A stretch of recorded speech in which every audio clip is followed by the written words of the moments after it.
गायों को खाना देने से धार्मिक लाभ। भारतवर्ष की संस्कृति में गाय का स्थान अत्यंत पूजनीय और ऊंच माना गया है।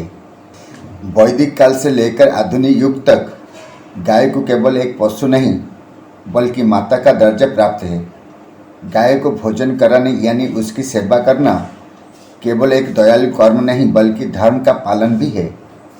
हिंदू धर्म के अनुसार गाय को खाना खिलाने से न केवल पुण्य की प्राप्ति होती है बल्कि जीवन में सुख, शांति, समृद्धि और आध्यात्मिक उन्नति भी होती है। वैदिक ग्रंथों में गाय को कामधेनु कहा गया है, अर्थात ऐसी देवी जो सभी इच्छाओं को पूर्ण करने वाली हो ऋग्वेद, यजुर्वेद, अथर्ववेद सहित अनेक धार्मिक ग्रंथों में गाय की महिमा का वर्णन मिलता है। ऋग्वेद में उल्लेख है, गावों में मातर, अर्थात गाय मेरी माता है। मनुस्मृति में गाय की रक्षा और सेवा को सबसे बड़ा धर्म बताया गया है। धार्मिक दृष्टि से गाय को सम्मान देना और उसकी सेवा करना ईश्वर की सेवा के समान माना जाता है। हिंदू शास्त्रों के अनुसार गाय के शरीर में 33 कोटि देवी देवताओं का निवास होता है।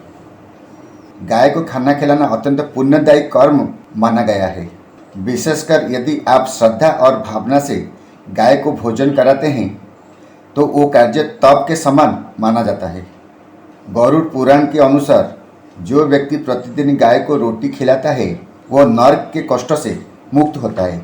स्कंद पुराण में लिखा गया है, गावा पूजा नमस्यवे सर्व पापहरम, अर्थात गाय की सेवा और पूजा सारे पापों को हरने वाली है। ज्योतिष शास्त्र के अनुसार कई प्रकार के ग्रह दोषों के निवारण में गाय को भोजन कराना अत्यंत प्रभावी माना गया है। दिन उपाय लाभ। सोमवार, सफ़ेद गाय को गुड़ रोटी खिलाने से चंद्रदोष शांति। मंगलवार, गाय को गुड़ चना खिलाने से मंगल की कृपा। बुधवार, हरा चारा खिलाने से बुध का आशीर्वाद। गुरुवार, केला चना दाल गाय को खिलाने से गुरुदोष निवारण। शुक्रवार, गौ माता को मिश्री रोटी खिलाने से शुक्र अनुकूल। शनिवार, काली गाय को सरसों तेल लगी रोटी खिलाने से शनि दोष शांति। पितृदोष से पीड़ित व्यक्ति अगर नियमित रूप से गाय को भोजन कराए तो उसके पूर्वजों की आत्मा को शांति मिलती है।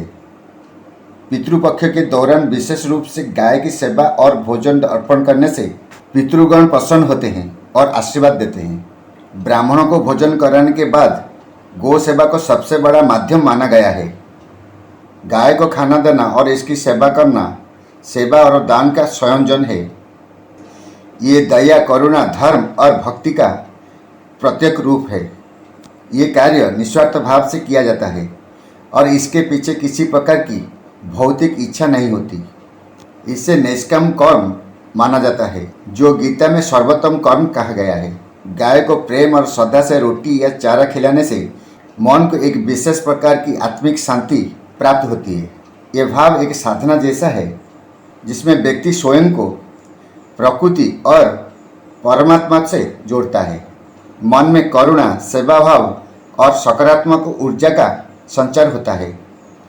ये कार्य आत्मा को ऊर्जावान और निर्मल बनाता है जो आध्यात्मिक उन्नति की ओर अग्रसर करता है।